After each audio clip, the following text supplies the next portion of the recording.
Hey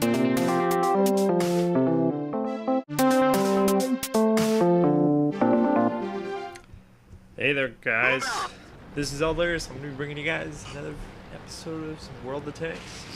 This time I'm doing it in my SU-101, which, you know, is not a tank that gets played that often. You know, I play lots of games. I rarely see it out there in the battlefield, and somewhat it's for good reason, just because it doesn't have necessarily the best armor, even though it can bounce quite a few different types of shots with the pretty intense slanting it has on the front.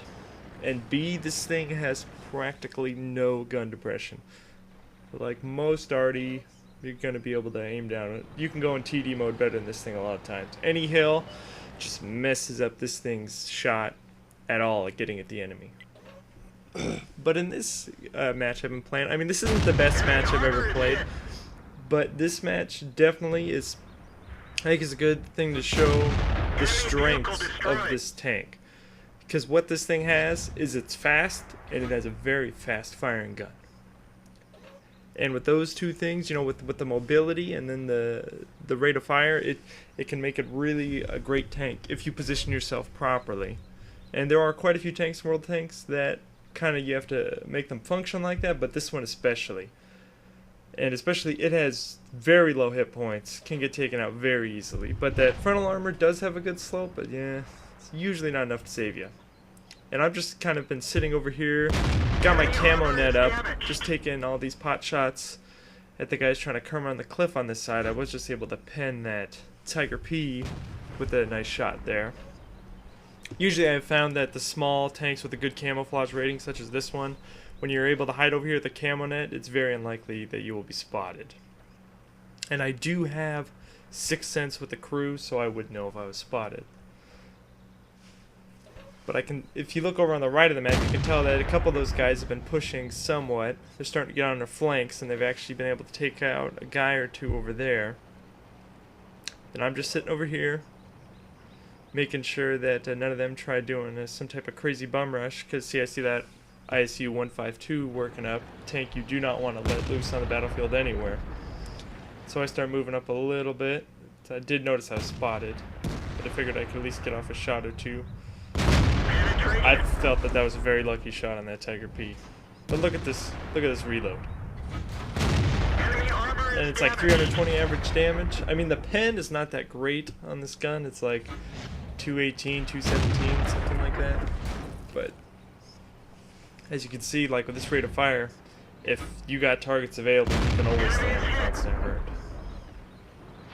I did get pen there in the front, right on that great slant. So it's probably like a 90 or something that hit me, or maybe a 100mm gun if there's something like that over there. But I see that the lower right is starting to fall a little bit, so I decided to start moving back towards that way.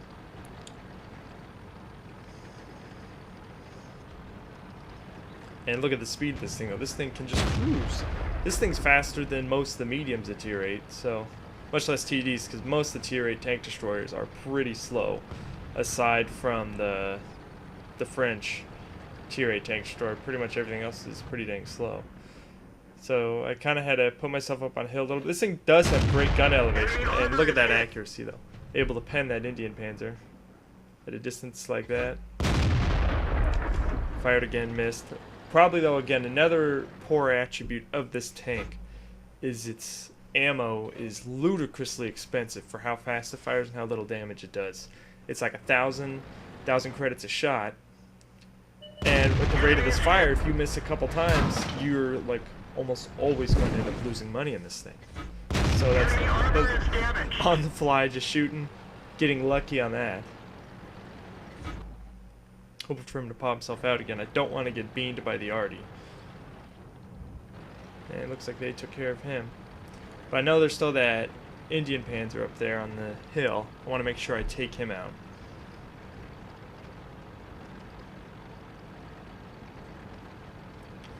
But look at this speed.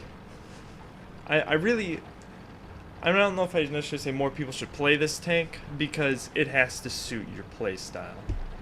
For me, most times sitting back, being mobile, being a supporting role, it works pretty well for me, but I love gun depression in this game, and that's one of the worst things about this tank. I've had some bad games, partly just because I can't find even enough ground where I can get a decent shot off, because I can't even point my gun down low enough. See, I'm trying to race around over here, see if I can take out that Indian Panzer.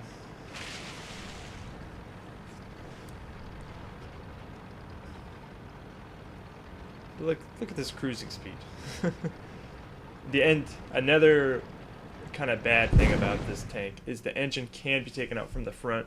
That's pretty common with a lot of tanks that have the guns mounted on the back. Look at that, bounce off the back, and believe it or not, that happens quite a bit in this thing.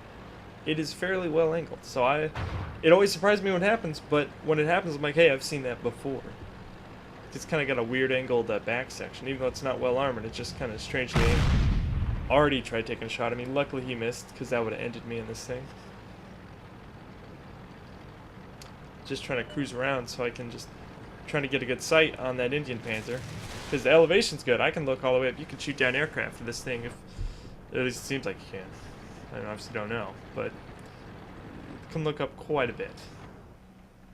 Trying to take out that Indian Panzer, because he's got very good gun depression. I know if he's up there on the hill, he'll be able to be shooting at all of us as we go after that arty. Bounce. Recently got the Indian Panzer. It is, even though the armor values aren't that great, it seems like it, especially on that turret, it just has such a huge manlet that it can withstand some pretty good punishment.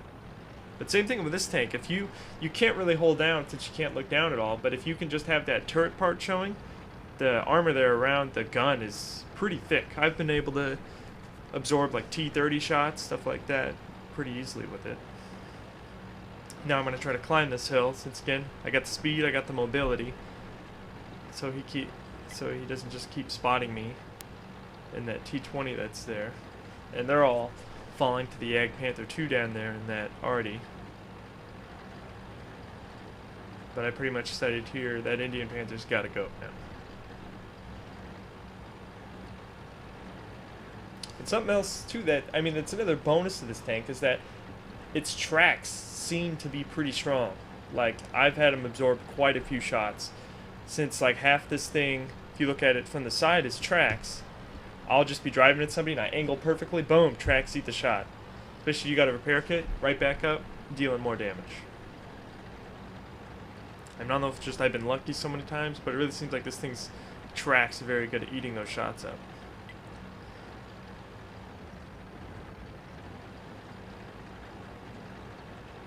Yeah, see, I'm up here on the hill trying to take a look around, see if I can spot that Indian Panzer.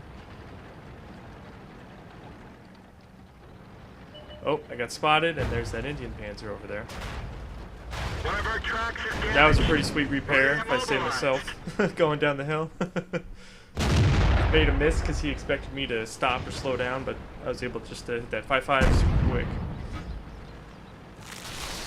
So I'm going over for him. And there he is.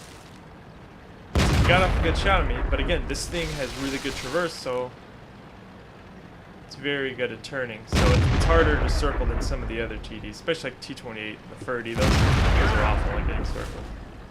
So I got lucky with that shot on that Indian Panzer. So I start rolling over, and I see that the Yak Panther 2 just wiped out our arty. So I'm going over there to see if I can get a shot on him, but the problem is he's on a lower level than where I'm at, and I know I'm like, oh, I got no gun depression. So when I got over here, I just had to think on the fly what to do. And so now he starts capping, and he's definitely expecting me, but he's probably also waiting for that T-20. So I see him there. Aiming, quick aim time, got a good hit on him, and then it just starts getting real dicey. Now he's aiming at me. Got him. And if he would hit me there, definitely would have been dead. They probably would have won off a cap, because that T-20 probably wouldn't have been able to assault that Yak Panther. So definitely very lucky, but that's where the aim time and that rate of fire really come in handy in those stressful situations like that. And then as I'm cruising over here, there's just that Crusader already there, and the T-20's going after him, which he should be able to get him.